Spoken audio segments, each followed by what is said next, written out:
మన ప్రభువును రక్షకుడైన యేసుక్రీస్తు వారి అతి శ్రేష్టమైన నామమునకు మహిమ కలుగును గాక. దేవుని వాక్యాన్ని కొద్ది నిమిషాలు ధ్యానం చేద్దాం. యోహాను సువార్త 9వ అధ్యాయము 38వ వచనం కాడి నుంచి చివరి వచనాలు చదువుకుంటే, అంతటా వాడు, ప్రభువా, నేను విశ్వసించుచున్నానని చెప్పి ఆయనకు మ్రొక్కెను.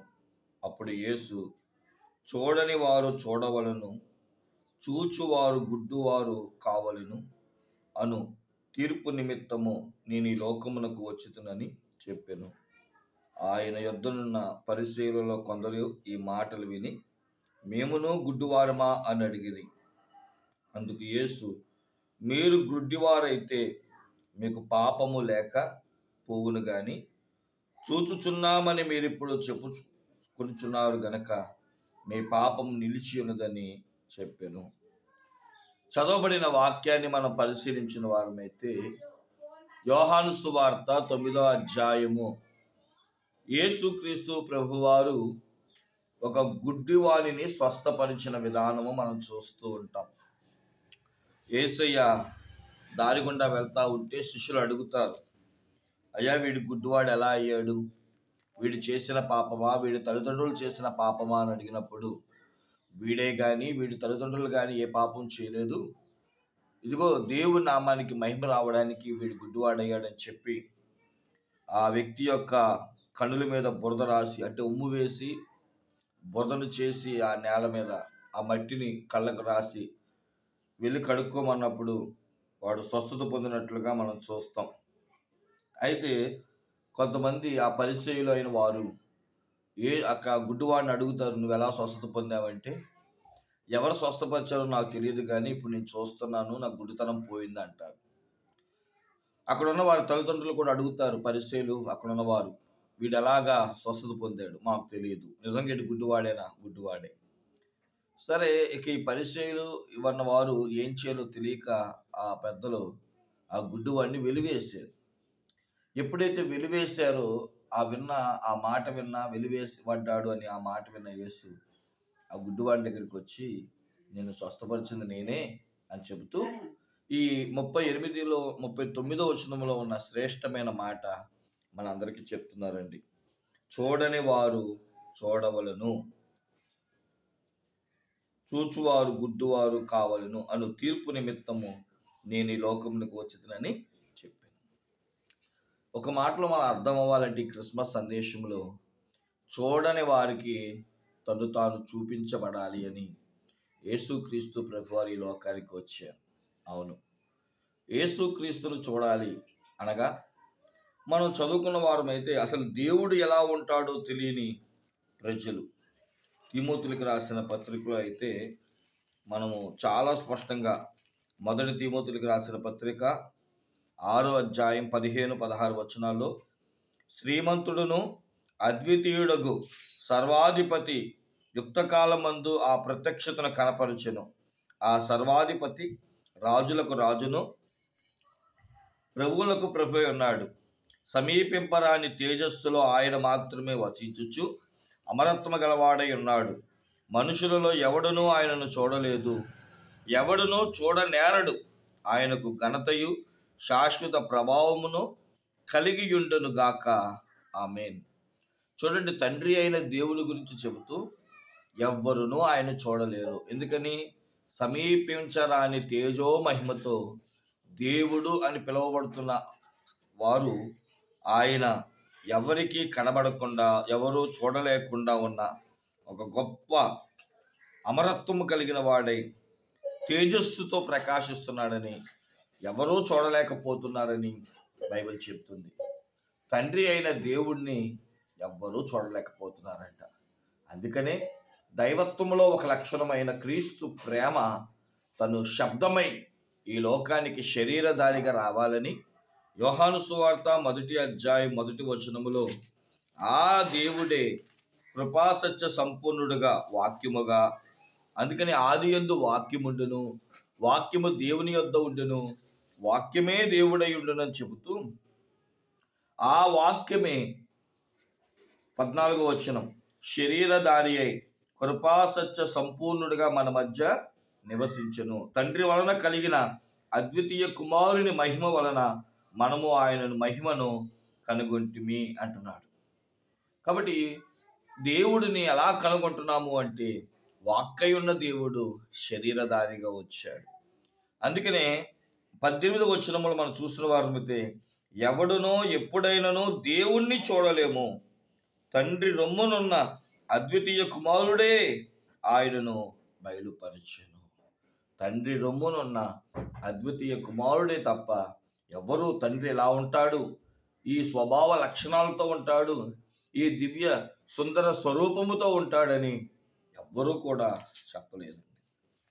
అయితే మరి ఇప్పుడు ఉంటున్న ఈ స్వరూప లక్షణాలు ఎలా వచ్చినాయి అంటే బైబిల్ చెప్తుంది. ఫిలిప్పీయులకు రాసిన పత్రిక 2వ అధ్యాయం 6వ వచనములో ఆయన దేవుని స్వరూపము గలవాడై ఉండి దేవునితో సమానముగా ఉండుటకు విడిచిపెట్టకూడని భాగ్యమని ఎంచుకొనలేదు, కానీ మనుష్యుల పోలికను పుట్టి. యేసుక్రీస్తు ప్రభువారు ఎవరి పోలిక అంటే మనుష్యుని పోలిక.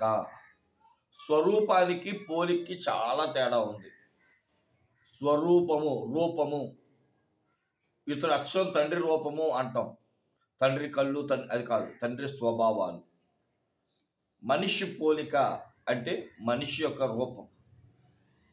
కాబట్టి యేసుక్రీస్తు ప్రభువారు మనుష్యుని పోలికను పుట్టి దాసుని స్వరూపము ధరించుకొని తను తానే రిక్తుని చేసుకొని మరియు ఆయన ఆకారమందు మనుషులుగా కనబడి మరణము పొందినంతగా, అనగా శిలువ మరణము పొందినంతగా విధేయత చూపువారై తన్ను తాను తగ్గించుకుని మాట మనం చూస్తున్నాం.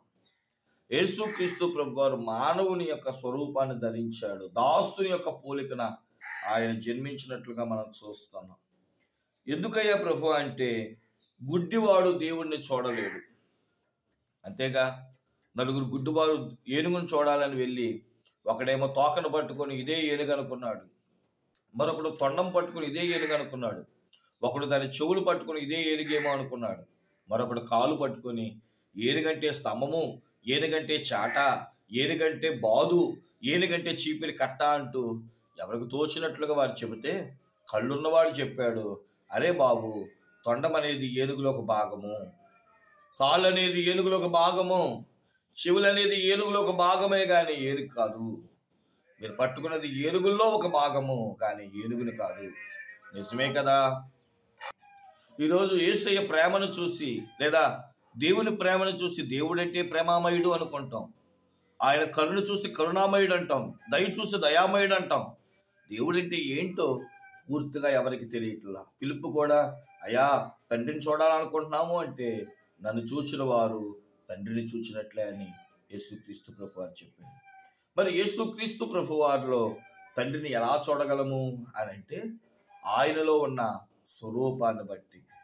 ఆయనలో ప్రేమ ఒక రూపం, దయ ఒక రూపం, ఆయనలో ఉన్న 9 లక్షణాలు కలిగిన ఆత్మ ఫలము ఒక రూపం. అందుకని హెబ్రీ పత్రికలో చక్కని మాట రాశారు. 1వ అధ్యాయం 4 వచనాల్లో పూర్వకాలమందు నానా సమయములో నానా విధములుగా ప్రవక్తల ద్వారా మన పితరులతో మాట్లాడిన దేవుడు ఈ దినముల అంత్యమందు కుమారుని ద్వారా మనతో మాట్లాడెను. ఆయన ఆ కుమారునికి సమస్తమును వారసునిగా నియమించెను. ఆయన ద్వారా ప్రపంచములను నిర్మించెను. ఆయన దేవుని మహిమ యొక్క తేజస్సు. ఎవరంటే యేసుక్రీస్తు ప్రభువారు దేవుని మహిమ యొక్క తేజస్సు. రెండవది, ఆయన తత్వం యొక్క మూర్తివంతములై ఉండి తన మహత్తు గల మాట చేత సమస్తమును నిర్వహించుచు పాపముల విషయంలో శుద్ధీకరణ తానే చేసి. చూసారా, ఇవన్నీ గుణ లక్షణాలు.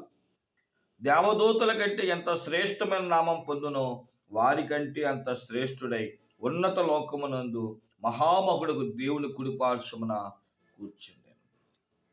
ఆయనలో ఉన్న లక్షణాలన్నీ 4వ వచనములో చెప్తున్నాడు. మహిమ యొక్క తేజస్సు, తత్వం యొక్క మూర్తివంతము, మహిమ యొక్క సమస్త నిర్వచనము, పాపముల శుద్ధీకరణము, దేవదూతల కంటే హెచ్చైన శ్రేష్టమైన జీవితము. ఇవి క్రీస్తులో మనం చూడగలుగుతున్నామని బైబిల్ చెప్తుంది. ఇంకా బాగా చెప్పాలంటే ఆయన ఏమి చూపించడానికి వచ్చాడు అంటే తండ్రిలో ఉన్న సమాధానము, సర్వోన్నతమైన స్థలములో దేవునికి మహిమ, ఆయనకి ఇష్టలైన జనులకు భూమి మీద సమాధానం. దేవుళ్ళో సమాధానం ఎలా ఉంటుందో, దేవుళ్ళో ఉన్న రక్షణ ఎలా ఉంటుందో, దేవుళ్ళో ఉన్న మహిమ. ఎందుకంటే కీర్తనాకారుడు అంటాడు, ఆదాములోనంట ఘనత ప్రభావములు కిరీటముగా ఉంటే సాతానుడంట పాపము చేయించి వాటిని తీసివేశాడు. దేవుని మహిమ ఎలా ఉంటుందో, దేవుని ఘనత ఎలా ఉంటుందో తెలియదు కనుక సుమియోన్ అంటాడు కదా, నేను ఇచ్చు ఘనతను మహిమను నేను చూడడానికి వచ్చాను ప్రభువా. పోగొట్టుకున్న మానవుడు పోగొట్టుకున్న వాటిని తండ్రిలో చూడడానికి వచ్చాము, నీలో చూడడానికి వచ్చామంటాడు.